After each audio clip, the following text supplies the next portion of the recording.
pirates never think of themselves as pirates. Les pirates se définissent jamais eux-mêmes comme pirates, mais toujours comme autre chose. The right to charge passage through your territorial waters.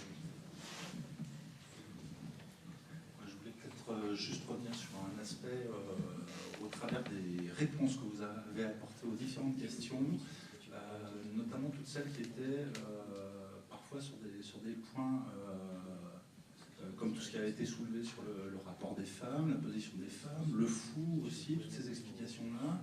Et vous avez répondu à chaque fois en premier lieu, oui, mais c'est d'abord l'histoire. Quelque part, je sers l'histoire, enfin, il y a d'abord une histoire. C'est ça qui m'importe. Et j'aimerais revenir un peu sur cet aspect-là quand vous dites c'est ce qui m'importe. Est-ce que c'est quelque chose qui est vital pour vous au quotidien?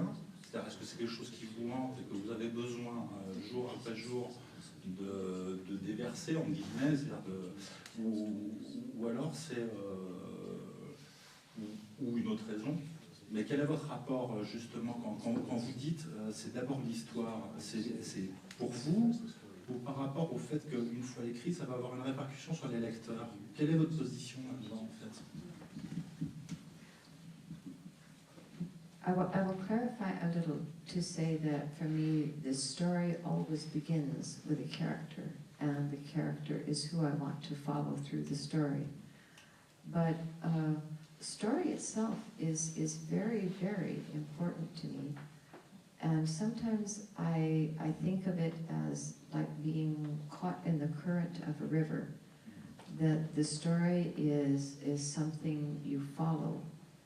And sometimes it leads you to an ending that perhaps is not the happy ending that you wish you could write, but it is where the most powerful current of the story has carried you, saying, this is what would happen to these characters in this world.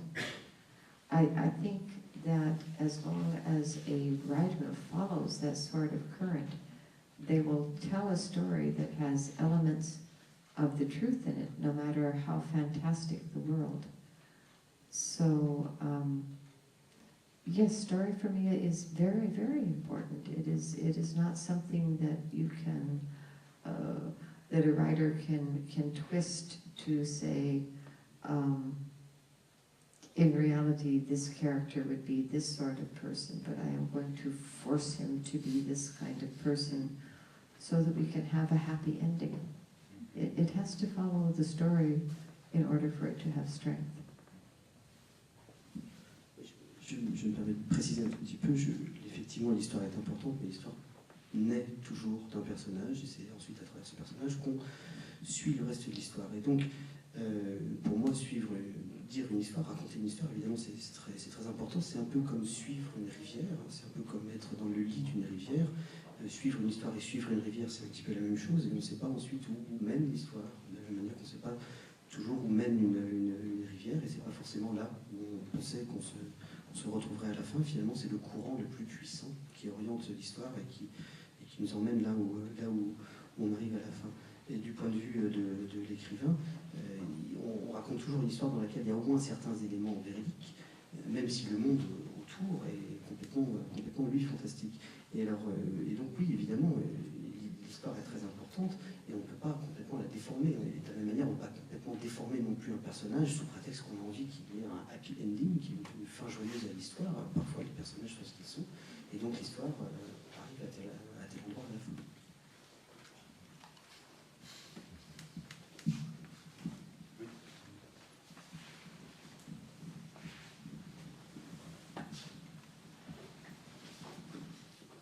Bonjour.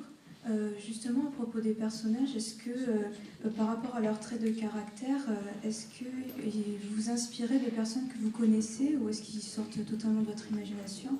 Et en particulier, est-ce qu'il y a certains de vos propres traits de caractère qui se retrouvent dans certains de vos personnages?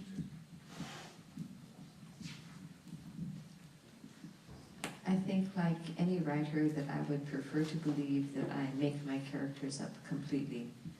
But of course, we can only write about things based on what we know. I have never deliberately based a character on a particular person because I think that each character has to be the product of their own particular world they're in. So to take a friend or a neighbor and to transport them into my fantasy world, they would not be a product of that world. They would not be true to the influences of that world. So I know that sometimes I will take physical characteristics or a way of moving and say that's interesting, I'm going to use that for a character. But there is not a whole transplanting of characters from reality into a fantasy. Et oui, comme n'importe quel écrivain, j'aimerais pouvoir dire, j'aimerais me persuader que j'invente complètement mes personnages, mais je crois que c'est pas vrai. On peut finalement écrire que on peut écrire que sur ce qu'on connaît, mais je peux pas dire non plus que je prenne des gens qui m'entourent, un voisin, un ami, et que je sorte du monde réel pour ensuite le mettre dans mon monde de fantasy, parce que ça marche pas, parce que les personnages, les gens sont toujours le produit de leur propre monde, et donc on peut pas comme ça les transplanter complètement d'un monde dans l'autre. En revanche, on peut peut-être s'inspirer de certains traits physiques, du port de certaines personnes, de manière dont ils se déplacent. C'est intéressant, mais ça ne peut pas aller plus loin que ça. Et je crois me souvenir que vous avez dit que certains des dragons des cités des anciens présentaient par contre des traits de caractère avec vos chats. They have certain cat-like characteristics, because in many ways cats believe that they are at the top of the food chain and that we exist to serve them. So I think it was useful thinking about how cats treat humans when I thought about how dragons would consider their keepers. Oui, il est vrai que les dragons ont certaines caractéristiques félines qu'ils empruntent donc aux chats qui eux-mêmes, comme les dragons, pensent aussi parfois être en bout de la chaîne alimentaire et donc pouvoir dominer le reste du monde.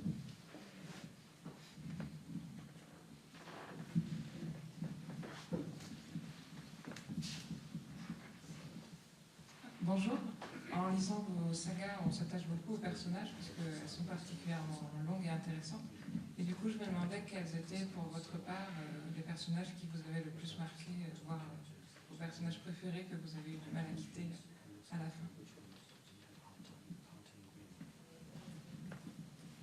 I think that I spend so much time with my characters that I come to love all of them. Especially when you are writing from a character's point of view, you have to put that character on like a coat and believe everything that character believes at that moment in order to write the character convincingly. So they all became very good friends, and it's always difficult to part with any of them. Fitz and the Fool I lived with for close to a decade of my life. So when you live with people that long and think about them daily, it's very hard to set them down and walk away. But I think that's true for any of the characters I write. J'ai passé tellement de temps avec tous les personnages qu'en fait je les aime tous profondément. Et surtout quand, encore une fois, il s'agit de voir le monde à travers le point de vue d'un des personnages, il faut revêtir comme un manteau le point de vue de ce personnage et donc croire ce que lui-même croirait dans cette histoire. Et ainsi, tous ces personnages sont tous devenus des amis très proches à qui il est très difficile de dire au revoir. Par exemple, Fitz et le Fou, j'ai passé pratiquement 10 ans de ma vie avec eux et comme tous les autres, il est très difficile de séparer.